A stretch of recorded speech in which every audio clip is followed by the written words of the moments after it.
سلام خبركم تخطاتتي تجري ጋርዲያንስ بزلخمو سلام كم تخونو تسفى بمقوار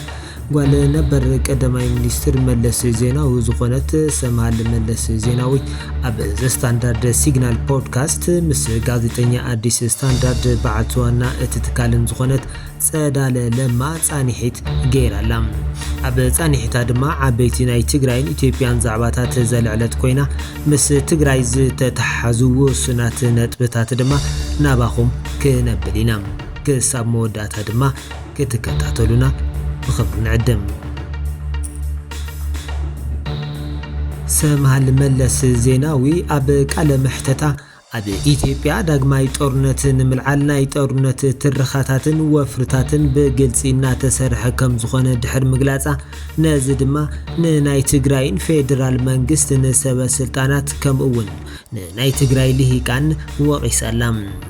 كم زفلت أب مونغو تجراين إثيوبيان أب زحز ساعات أب كبير ناي وجد منازل لوا خوينن بوجن فيدرال منجستي هو حت صمدو بزبل شفان مس إيرترا كوينا كتوجني تونكول تفحصل ليلا زبل كستات زغرب كوينو بوجن هو حت دما فيدرال منجستي معراب تجراي كي يملس وعلى بريتوريا كي تجورن يو مخنياتات زد درزولمبر أنا مس إيرترا حزبي ناي حزب ركب كاب مفتار وصاي كالئ زفحصو تنكل أي باللين بمبال تدغاغامي كتغلጽ ጸኒሓያ እዚኣቶም ምን ካልኦት ፖለቲካውን ወታደራውን ዛዕባታት ተሓዊስዎም ኣብ ዝሕዚ ሰዓት ኣብ ክልቲአን ኣካላት ናይ ቃላት ምውርዋር ጀሚሮም እዮም እዚ ድማ ንህዝብን ማሕበረሰብ ዓለምን ዓብይ ሻቅሎት ኣሕዲሩሉ ይርከብ ሰምሃል መለስ ዜናዊ ድማ ነዚ ብግልጺ ወቂሳላ እቲ ጦርነት ዋላ እኳ ዘይቀርን ተኾነ ዝበለት ሰምሃል መለስ ዜናዊ በግልጽ ግን ናይ ውግእ ድሌት ኣሎ እዩ ብምባል ተዛረብ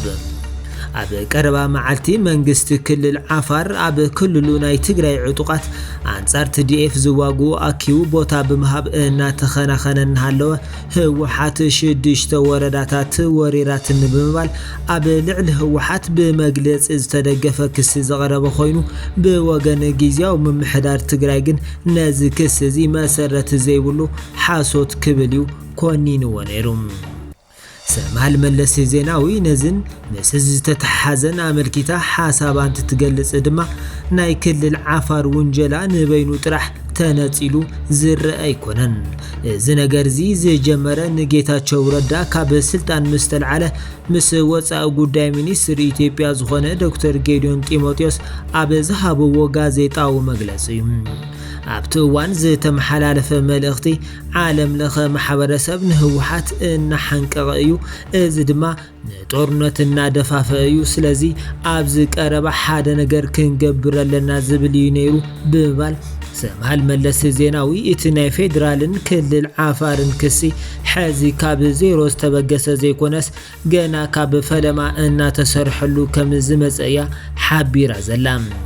ወሲኻ ድማ ናይ ሕዚ ናይ ክልል ዓፋር ክሲ ናይ ዝመቐጸልታ እዩ ክትብል ብምውቃስ እዚ ናይ ጦርነት ትረኻ ናይ ምድላው ስራሕ እዩ ኢላቶላም ኣብ አዲስ አበባ ዘሎ መንግስቲ ፓርቲ በመንግስትን በወታደራዊ መዋቅርን ዝነበረ አፈላላይ ካብ ቀደም በዝባሰ ኩነታት አጋዲድዎ እዩ ዝብል ምልከታ ብምልዓል ናይ ሰምሃል ሪኢቶ እንታይ ከም ዝኾነ ተሓቲታ እንትትምልስ ድማ እዚ ክስተት መደመር ካብ ዝበሃል ምስ ናይ አብይ አሕመድ መጽሓፍ ዘተሓዘቶ ኮይና ዘመናዊነት ንሱ መደብን ዘርን ሓዋዊሱ እዩ ኢላላም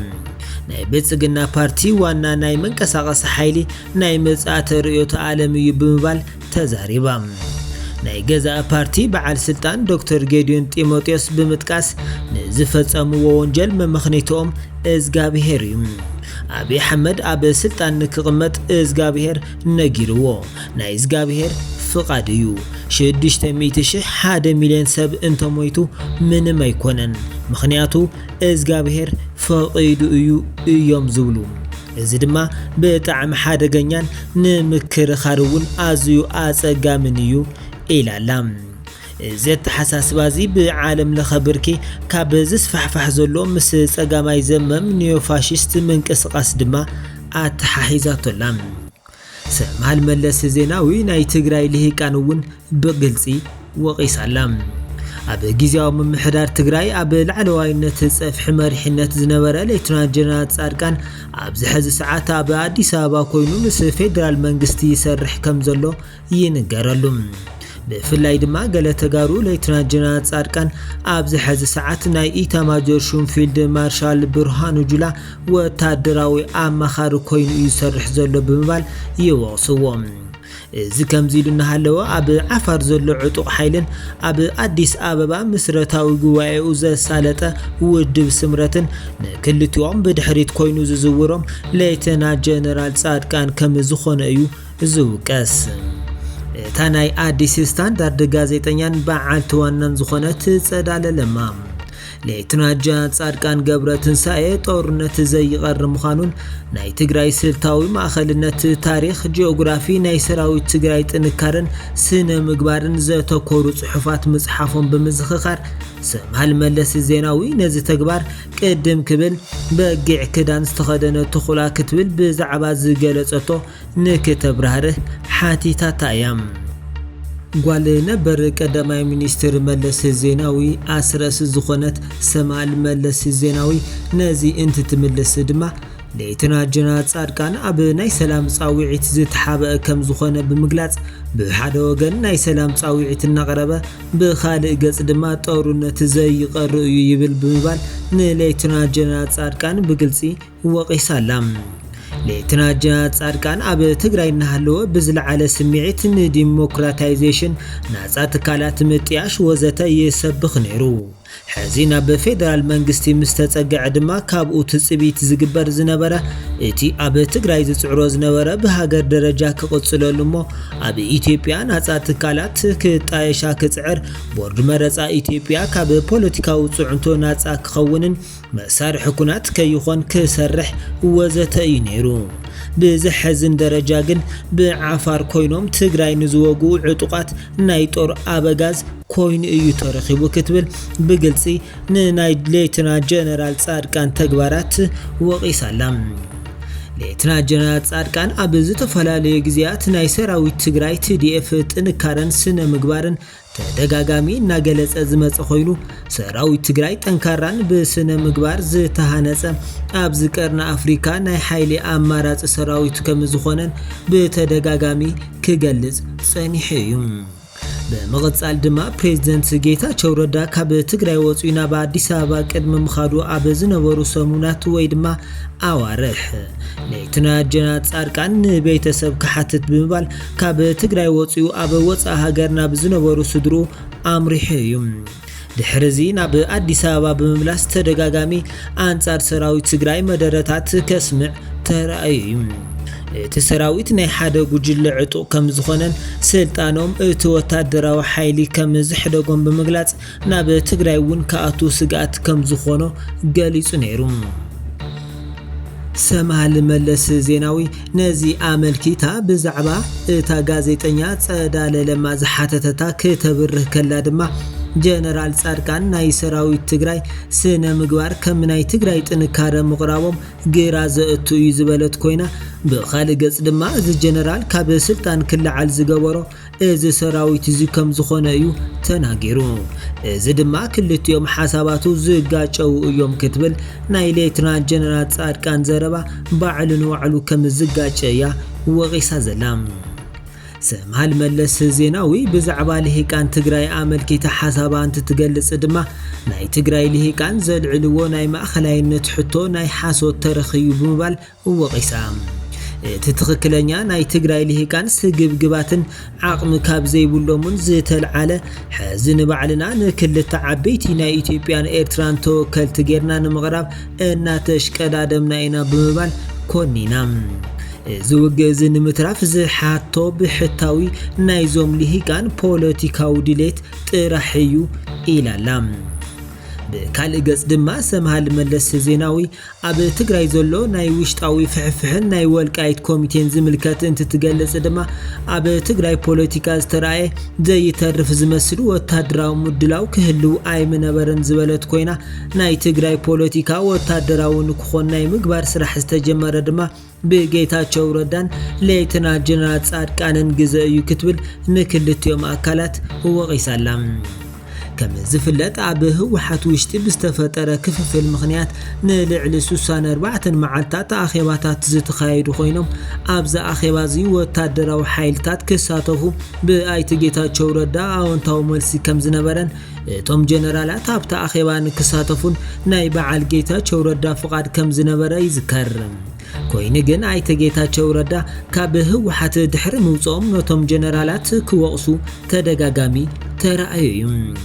سمحل ملس زيناوي نزا تحيزان تتقلص دما نساتهم يوم زنورو اتسراويت ابنه وحاتو يشتاو قداي ايدو نكأتي زدفافو وكتبل نبعال آيت جيتاتشو ردان ليتنال جنرال صادقانن وقيسالام نايتي وشتاو كففل انت تبرهره دما جيتاتشو نهوحات زلو اكاديمياو زخونه جنزابه ينيرو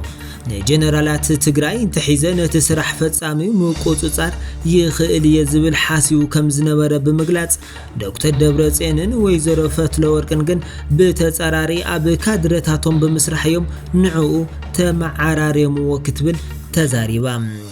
ጌታቸው ረዳ ናይ ወልቃይት አስመላሽ ኮሚቴ ዝጠቅም ዘሎ ናይ ፌደራል መንግስት ናይ ኃይል ድጋፍ በዘይናይ ህዝብ ድሌት ከም ምምሕዳር ከም ዝካል ከም ሞዴል እና ተጠቀመሉ ይዝርከብ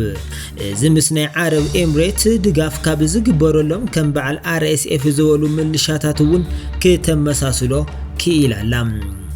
بزعبا إثيوبيا زلو ناي هفت قحلتن مفتحتاتهم انت تقلص دما زخلو أبد خاتات استخفت طورنت انت تخون وانا علامو دما ناي هفت قحلت يدحر مبالا كلو ناي نيو ليبرال شوك تيرابيو إلى لام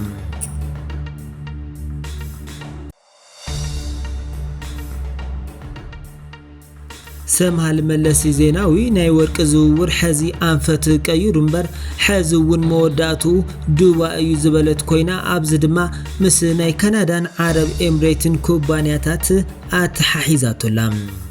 ناي كندا كوبانياتات نيرتراويان ببارنت كسرحو مس مقبار زتتحازة ناي بيت فردي كسي كمزونا ورم دما وسيخة أزخاخيرام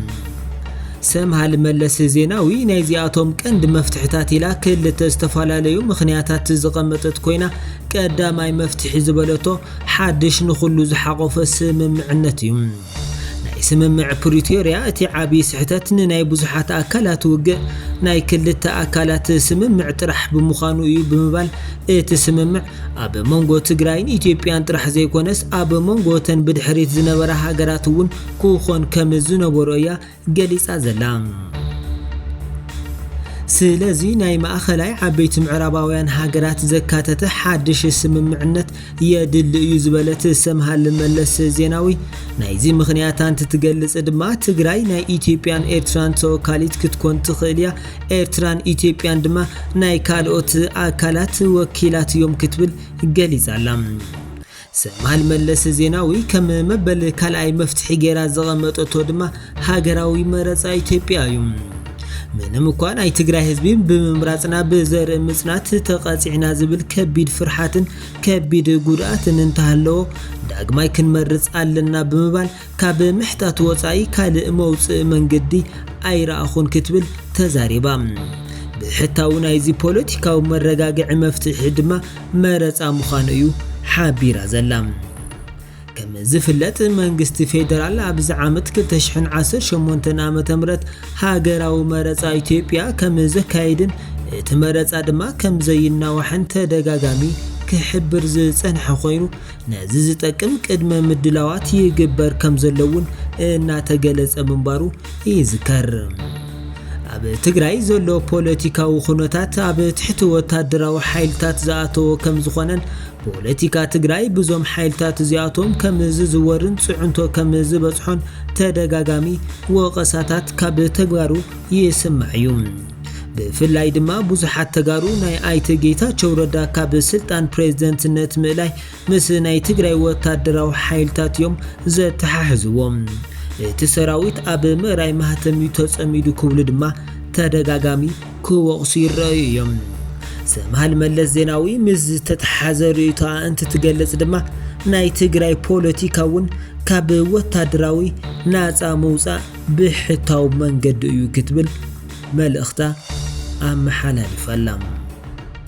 ዝኸበርኩም ተኸታተልቲ ትግራይ ጋርዲያንስ ንሎሚ ዕለት ሒዝናልኩም ዝቐረብና ትሕዝቶ እዚ ይመስል ነይሩ። ኣብ ዝቕፅል ብኻልእ ትሕዝቶ ክሳብ ንራኸብ በብዘለናዮ ሰላም ራህዋን ንኹላትና።